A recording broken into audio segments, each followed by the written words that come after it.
Oi, meus amores! Sejam bem-vindos. Eu sou a professora Lúcia Soares, eu sou professora de Biologia e eu tô aqui hoje para realizar com vocês uma experiência que vai detectar a presença de amido nos alimentos.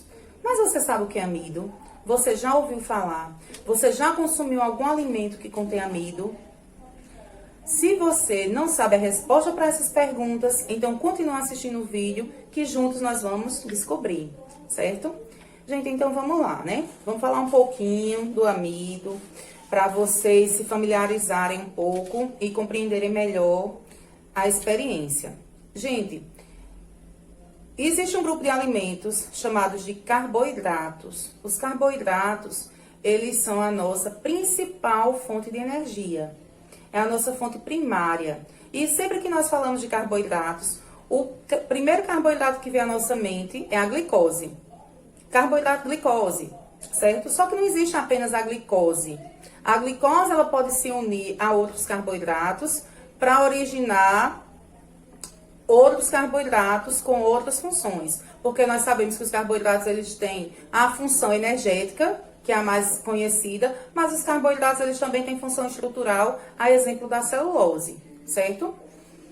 E esses carboidratos, eles vão ser classificados em 3 grupos. Os monossacarídeos, os disacarídeos e os polissacarídeos.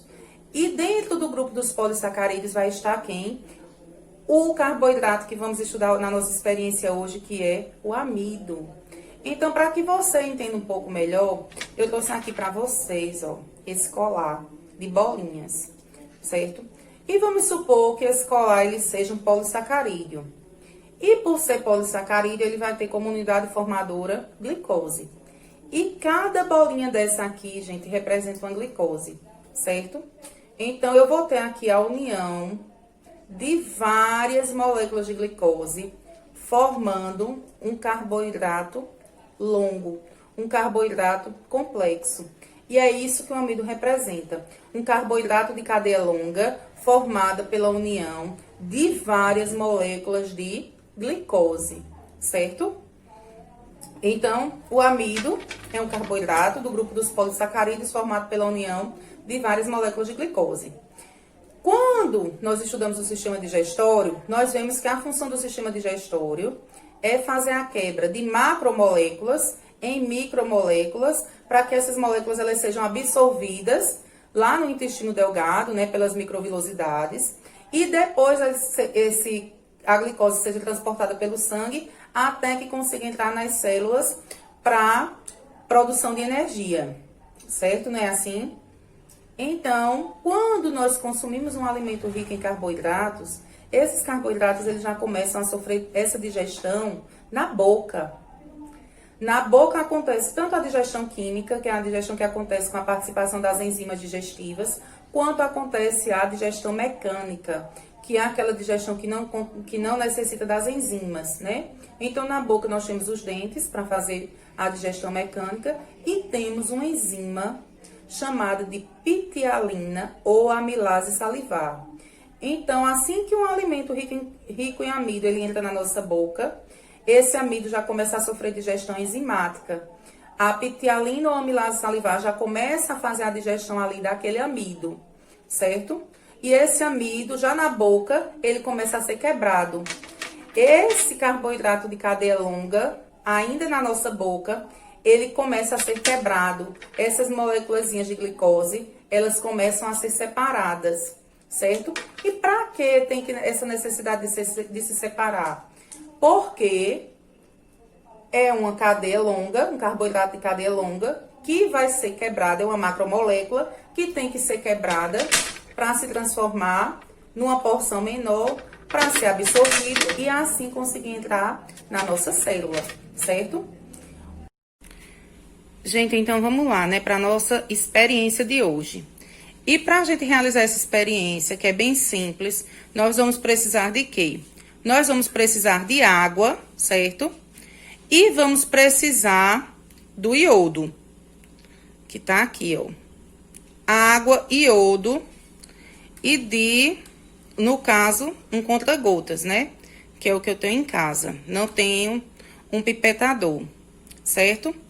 Essa água junto com esse iodo vão formar uma solução. Lembrando que a solução é formada por dois componentes, o soluto e o solvente. No nosso caso aqui, a água vai ser o nosso solvente, né? Lembrando lá quando nós falamos sobre água, a água ela é considerada um solvente universal, porque a água é uma substância polar. E o meu soluto vai ser, nesse caso aqui, o iodo. Então, eu vou formar uma solução soluto e iodo. O iodo vai ser o reagente da minha reação, certo? E para cada 3 ml de água, que eu vou colocar aqui para fazer minha solução, eu vou acrescentar aqui, no meu caso, com o pipetador, 5 gotinhas de iodo, certo? E os alimentos que eu vou utilizar para detectar a presença ou não do amido são esses aqui, ó. Eu vou ter minhas substâncias teste, certo? Que no caso aqui é o sal. O sal vai ser o meu teste negativo, porque o sal não contém amido. Aqui eu vou ter o amido de milho, certo? Que vai ser o meu controle positivo, o meu teste positivo. E o amido de milho, o que é, a luz? Amido de milho vulgo maisena, certo? Aqui eu vou ter para testar também, ó, laranja, macarrão, arroz, certo? Arroz e macarrão estão crus. O ovo, uma saladinha, certo? De repolho, cenoura. E aqui, amostras de batata doce e batata inglesa. Aí, vamos ver o que é que acontece quando eu fizer essa solução e colocar essa solução sobre esses alimentos, ok? Então, vamos lá. Gente, então aqui, ó, minha solução já tá pronta, tá vendo? Como eu já tinha falado pra vocês anteriormente, são 3 ml de água, para cada 3 ml de água, 5 gotinhas de iodo. Ela fica assim, nessa coloração, certo? Cor de mel, amarronzada.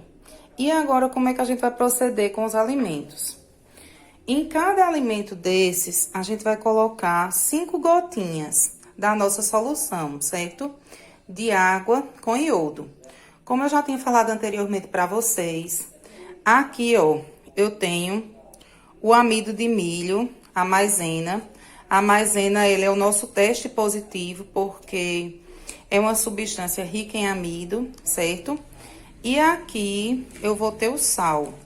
O sal é o meu teste negativo, porque é aquela substância que ela não tem amido, certo? Quando eu colocar essa solução que eu fiz de água com iodo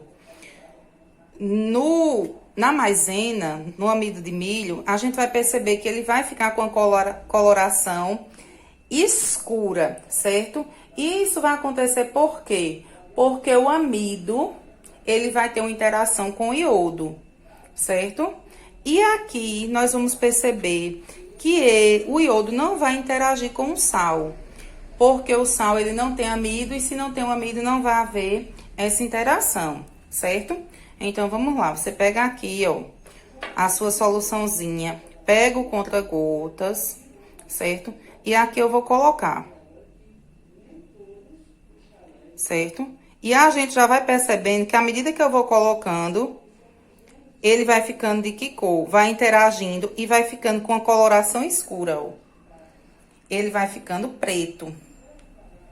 Tá vendo? Porque essa substância aqui, gente, certo? A gente percebe que ela vai ficando com a coloração escura, tá vendo? E por que é que fica escuro? Porque o amido de milho, vulgo maisena, ele é um alimento rico em amido, né? O amido é aquele carboidrato de cadeia longa que começa a sofrer a digestão na boca.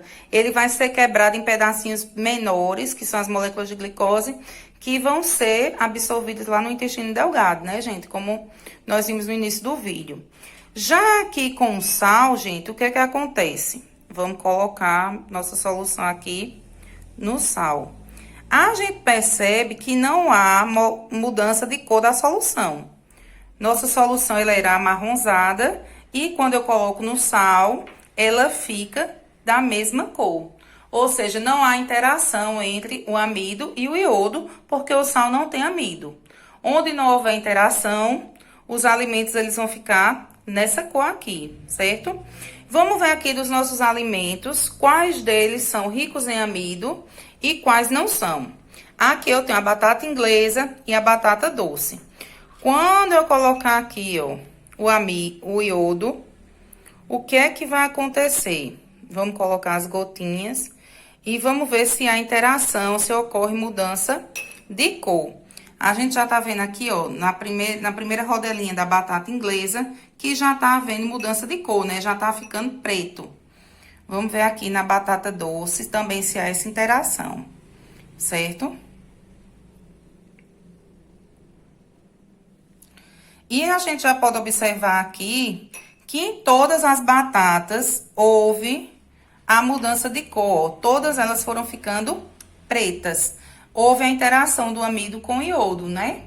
Então, a batata inglesa, a batata doce, assim como o amido, assim como a maisena, são substâncias ricas nesse carboidrato que nós chamamos de amido, certo? Então, temos que ter muito cuidado com o excesso de carboidratos, que são açúcares, porque podem ficar em excesso na corrente sanguínea, causando diabetes, certo? Aqui eu tenho a laranja, ó, tô pingando minha solução na laranja. E a gente tá percebendo que aqui não tá havendo modificação de cor da solução, né? Ou seja, a laranja, ela não contém amido, certo? Não houve interação, não houve mudança de cor, certo? Temos aqui, ó, o arroz. Vamos ver o que é que acontece com o arroz? Tá vendo? Tô pingando aqui a soluçãozinha no arroz e a gente percebe que automaticamente já muda de cor. Ou seja, o arroz é um alimento rico em amido, já começa a sofrer digestão aonde? Na boca, né? Assim como a maisena e como a batata inglesa e a batata doce. A laranja começa a sofrer digestão na boca? Não. Mas esses aqui que mudaram de cor, eles já começam a sofrer digestão na boca sob a ação da amilase salivar ou pitialina. Aqui eu tenho o que, gente? Macarrão. Vamos ver o que é que acontece com o macarrão? Eita, ó, interação aqui com o macarrão, certo? O macarrão também é um alimento rico em carboidrato, contém o amido, já começa a sofrer digestão, ó, na nossa boca. Aqui nós temos uma saladinha, ó, repolho, cenoura, acelga. Vamos ver se a salada tem carboidrato, se a salada tem amido. Ó, tô colocando aqui, tô pingando minha solução, certo? E a gente tá percebendo que aqui não mudou de cor, né? Não houve interação. Continuou da mesma corzinha lá da minha solução. E por último, gente, aqui eu tenho o quê? Eu tenho ovo. E quando eu pingo essa minha solução no ovo, o que é que acontece? Nada. Por que não acontece nada, Alusca? Porque o ovo, ele é uma proteína, ele é um alimento rico em proteína. E as proteínas, elas não sofrem interação na presença do iodo, certo, gente?